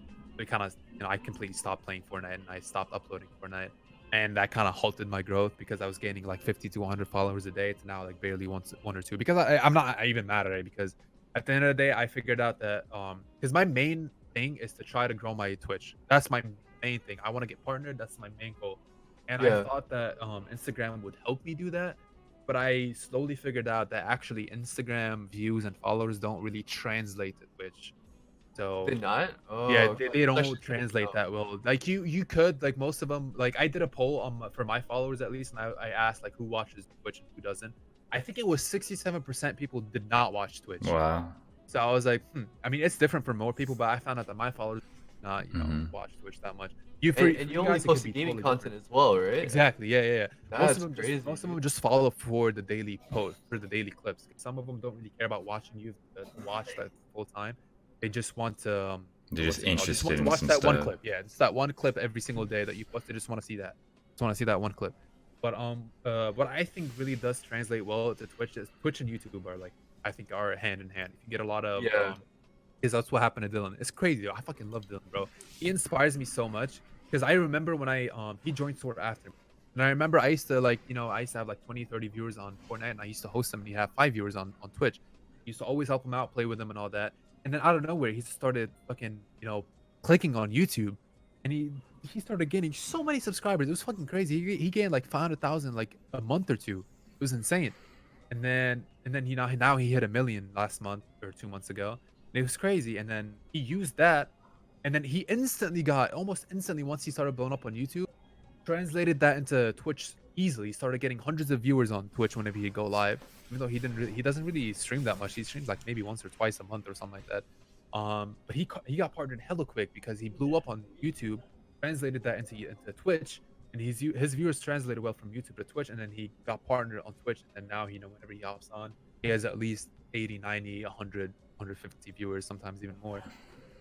He obviously, if he streams every single day, he could easily get up to 1,000, but he doesn't. He focuses more on YouTube. I don't know if you know that, but he has 3 YouTube channels that he manages. Oh wow. He has his main one, the Fortnite one that he does, has like subscribers. He has a Minecraft one that he recently just hit 100,000 on that. I forgot what I don't really know what the third one is, but I know that he has 3 plaques for it too. So That's kind of crazy. Like he's super productive, bro. Grinding. Damn. So, That is a grinder, dude. So that's what I feel like. I feel like TikTok and Instagram help each other out. YouTube and Twitch help each other out. Well, like I don't think TikTok translates that well into Twitch. Twitch. Yeah. And Yeah. YouTube and Instagram, it will help you. Like I do get some like 1 or 2 people that whenever I post from my story that I'm live, they will come to my stream, But those were like people that either already watched me or they do watch Twitch already. But like it's hard for people that are on Instagram that don't watch Twitch for them to get into Twitch, because a lot of them are kids and they don't really watch Twitch because they're kids, because you have to be 13, I guess, or 12 or 13 to be on Twitch. So they don't really bother with that. So that's why I feel like it's hard, especially, and maybe if you get into like well, I don't know what the demographic will be for Valorant, but I'm guessing it will probably be like teenagers or like 18 up, maybe, because, or maybe even actually like we went into games and they were like 15-year-olds and all that. So I can't really say for Valorant yet. But GTA RP 100% all adults is like most of Dude, that the must be server that I nice, play eh? in. Oh yeah, the server that I play in is like mostly like Bro. in the 20s, 30s, 40s people that play it. And then Fortnite was mostly kids, so it's important obviously to see what game you're playing. And if I let's say like now like I'm posting my GTRP like clips do well for the most part. Valorant clips haven't been doing well, but that's okay. It's because I'm not really that insane at the game, and I'm not already established, so I'm kind of like building my audience for Valorant at the same time. So I'm not upset that the clips don't get as much views as my Fortnite or GTRP clips. But let's say I kind of blow up from GTRP on Instagram. I think maybe that audience will translate well into Twitch, but for now I can't really tell because I'm not there yet. But for the most part, I'd say Fortnite audience does not translate well from Instagram, Twitch. But other games might. It depends. If you know your audience, if you know that most of your audience are not kids, then you might. You might, because Call of Duty is not all kids. Call of Duty is now, I feel like it's teenagers to like 20-year-olds. So if you do Yeah. that, I feel like that might translate better into Twitch. So I wouldn't say take my advice fully. I just say take it with a grain of salt. Try it on your own. I Don't like take my that. word Yeah. fully for that. I'm just telling you my experience. Obviously, take see what your audience is. That's one thing with Instagram. If you do, just like ask your followers stuff. Like the story on Instagram is so important because it's so interactive with your followers. And people, Yeah. like, most of the time whenever I post the stories with the questions thing or like something that people can actually interact with, I get so many views on that. It's crazy. I'd average around like right now like 200 300 views on the story. And then sometimes when I do the question thing, it would go up to 500 600, and sometimes I'd randomly get like 3,000 views on my story. I'm like, how the fuck do I get 3,000 views on my story? I Do don't you know. wonder why you get that? Because that's I had actually like I I see that, like my friends tell me about that sometimes. Like, why is this? Like I think that's because your story can be on the explore page too. Because I think oh it might randomly get on the explore page. Because that's why sometimes also I'd have like clips on Fortnite. Once you start daily uploading on Instagram and stuff like that, your posts are more likely to hit explore page because you're Hmm. posting a lot more. Also, I don't think a lot of people know that, but if you want to ask that of your followers when you post on Instagram, the save button. When you save the video, the more people that save the video, I think the higher chance of going into the explore page and going into other people's feeds. Is the more people, it's the same thing with the TikTok. When you share it, this one thing, if you want to start posting on TikTok and you want to tell your followers right now, if they go on TikTok and let's say they're watching your TikTok, if they click on the share button and then they click on the other, once it pops up on your phone, it gives you the options. If you want to share it on Twitter, Instagram, whatever, they scroll all the way to the right and then they hit the other, and then it goes into whatever, and then they just exit out of it. TikTok will count that as a share. Like, it will show in the numbers that it got shared one time if you do that. So that actually helps. That will take into the analytics of the TikTok, and it will count as your video doing better than they think it is. Because if you have that is multiple sick. people, yeah, you have multiple people. That's like kind of a way to like cheat the system, I guess. So you have multiple people just go into your TikTok, watch it, let it loop a couple times. Don't just watch it for 2 seconds and then scroll over. Let it loop a couple times because that goes into the analytics too. If they watch it multiple times or the watch time for it, and then they hit the share button and then they hit the other, and then you don't even have to share. Just hit share and then other and then exit out. And it'll count as a share because you technically selected something to share it, the other. And then multiple people do that, you'll get way more views on that. It's just like one thing to do. I haven't even been doing that. I just need to do that. I need to tell people to do that. And then on That's Instagram, actually just tell people to hit the save button, and then if they can just hit the unsave later, whenever. that's That's what I actually do. I just hit huge to save know button. about. Oh yeah, 100%. That's one thing I But wish I started way more and I knew all this. Because if I knew, like, like let's say if I started posting to Instagram back in like season 2 or 3, whenever I started getting good at the game and all that, then I'd have like hundreds, like at least 100,000 followers on Instagram. Because you see a lot of the trick shotters that have like 50,000, 60, 70, 80,000 on Instagram that just post daily clips of like random like 1v1s or a nice clip, a bit, just creative building or trick shots to get just a bunch of views. That's how they grow. yeah, the creative builders are crazy. Did you see that? What do you think about like viral videos on like Twitter? Do you think that like helps as well? Oh, 100%. Yeah, if you can post to Twitter and then randomly get that boost, that will also, because Twitter I think is the most like it translates to everything, because you can translate Twitter to Mm-hmm. It's like a Twitch. main hub, right? Yeah, exactly. It's like a main The hub. most involved people are there. Exactly. Yeah. Everybody on Twitter will most likely either be on Instagram, Twitch, even Facebook. Right? I have a Facebook page that whenever I post to Instagram, it just automatically posts it to Facebook. But I don't really like promote that at all, so it doesn't really grow that much. It does like on a really like slow pace. But I don't really care about it. I just have it to have it. Maybe Yeah. one day. Twitter's the Just best for it. direct, Yeah. sort of Twitter is Dude, the I seen this communication. guy literally blow up. Like, he posted like a viral clip on Apex, and like this guy was averaging like 30 viewers, something like that. yeah. Because of that clip, dude, he got rated by all the pros in Apex. He got Yeah. See, yeah. It's nuts. Like this guy averages like 900 viewers now. That's crazy. Yeah, exactly. It's just you gotta take advantage of everything that you can. I tried to hop. There was from my TikTok, I got an email, my business email from somebody. There's this app called Firework, and it's like Vine and TikTok. It's actually more like TikTok, but they have like a unique feature where you can when you watch a video and then you tilt your phone. If you watch your video with your phone like normal, the video will be zoomed in, and then when you tilt your phone to the side, it kind of shows the whole side of the video, the whole thing. And Yeah. so I got an email from one of the people that works the devs, I guess, or something like that, the management team.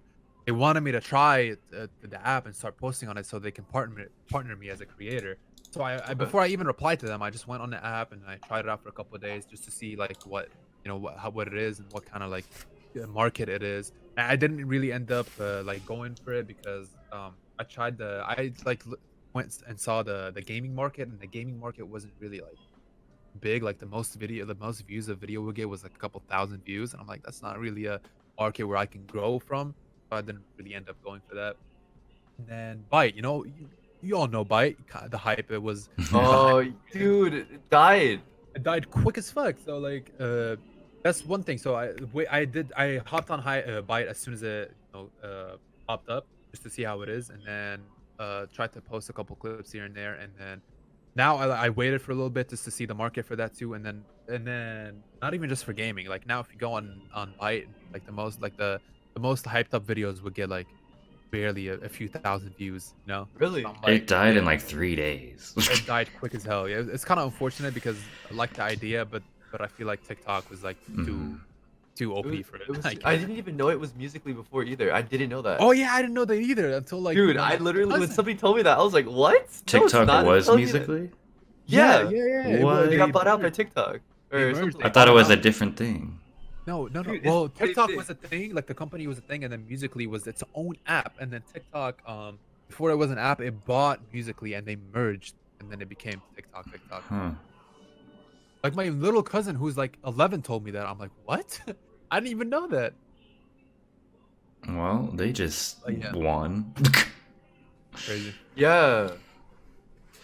But yeah, you gotta understand that TikTok is also mostly like super young, insanely young. Like my little cousins who are 11 and 8 are addicted to TikTok. It's crazy. Most of young kids like that. So you gotta appeal to that audience too. You just gotta think of that. Just trendy attention stuff. Yep.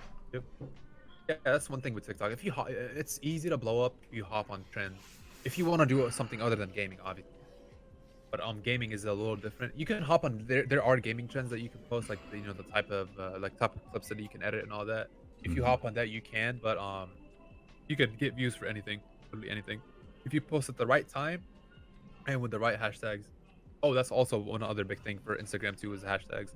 You got to figure out the proper hashtags for what you want to post, and you can get a bunch of views from hashtags too.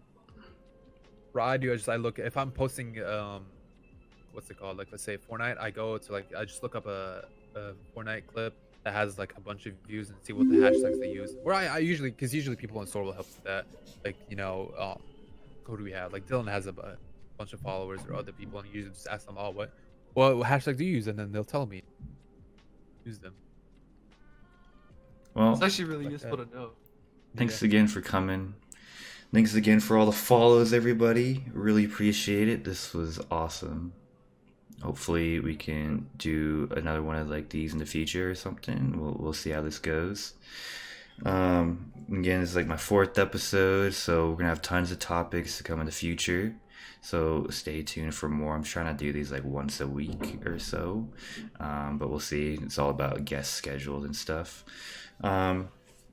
So yeah, I'm gonna be uploading this past broadcast to my YouTube tomorrow, so stay tuned for that if you missed any of it. And can I get Matty's autograph? Oh my god. Oh, you'll have to mail that to him. Myself. And